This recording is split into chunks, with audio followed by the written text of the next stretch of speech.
It means the end of their life as they know it. No more fun. No more excitement. Yeah. No more able to do anything. Everything is restricted. Can't have no more fun. No more positive interaction. Just like the guy in the text who said he needed to say goodbye first. It is an I will but attitude. And you know some folks like that as well. They say I will, but first let me do this. They say I will, but I need to get my life right. They say I will, but I gotta stop this, or I gotta stop that. Say I will, but yeah, let me take care of some things first. You don't know how much time you have left. You need to do it now. And so, Jesus' conclusion from these three incidents is seen in this last verse.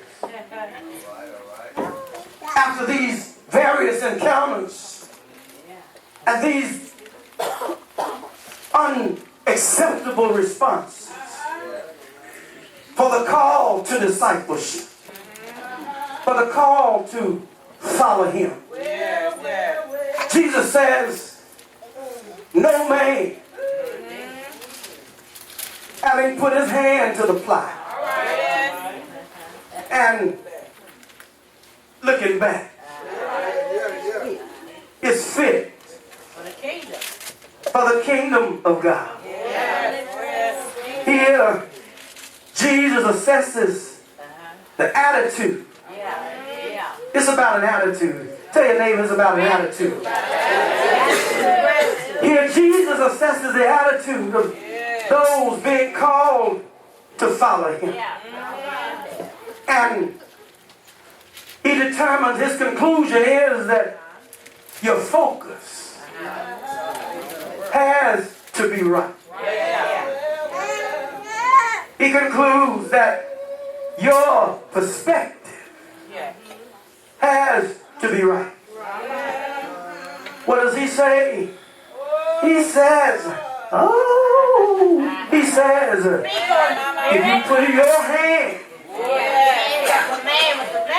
to the plow, in other words, if you start the work, you need to continue the work. He says, if you heed this great call,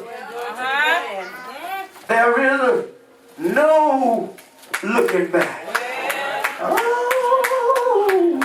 Jesus says, this is a particular work. Am I right about it? This is a precise work. Just like, here's an analogy, just like plowing a field. The concentration has to be right. Just like plowing a field. The field is in front. Am I right about it? Yes, and the goal is in front. Oh yes, and so the work is forward, not backwards. The purpose is to break the fallow ground for the seed that needs to be sown. We said you need a straight road, not a crooked road. Looking back will only mess up the field. Looking back will impact the placement of the sower seed. And so Jesus says, there is no looking back. Well, Christ typifies the no looking back scenario when he sets his face toward Jerusalem. You remember, he told him that I must go to Jerusalem. Oh yes, and when he said he had to go to Jerusalem, there was no looking back. There was no turning back. His focus was ahead. He had his hand to the plow. And there was no looking back. He knew what lay ahead. Yeah, but there was no looking back. He knew of the suffering, but there was no looking back. He knew of the false accusers, but there was no looking back. He knew of the unjust trial that lay ahead, but there was no looking back. He knew that there was a scourging that lay ahead, but there was no looking back. He knew that a crown of thorns would have to be placed on his head, but there was no looking back. He knew that there was pain ahead, but there was no looking back. Are you praying with me today? He knew there was a cross ahead, but there was no looking back. He knew there were nails to be placed in his hands, but there was no looking back. He knew there was bleeding ahead. He knew there was dehydration ahead. He knew there was humiliation ahead, but there was no looking back. He knew there was death and separation from the Father, but there was no looking back.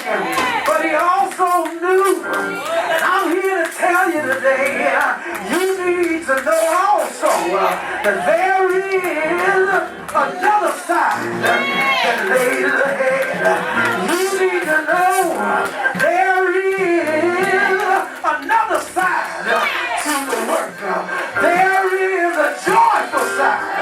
Am I right about it? There is a blessing side.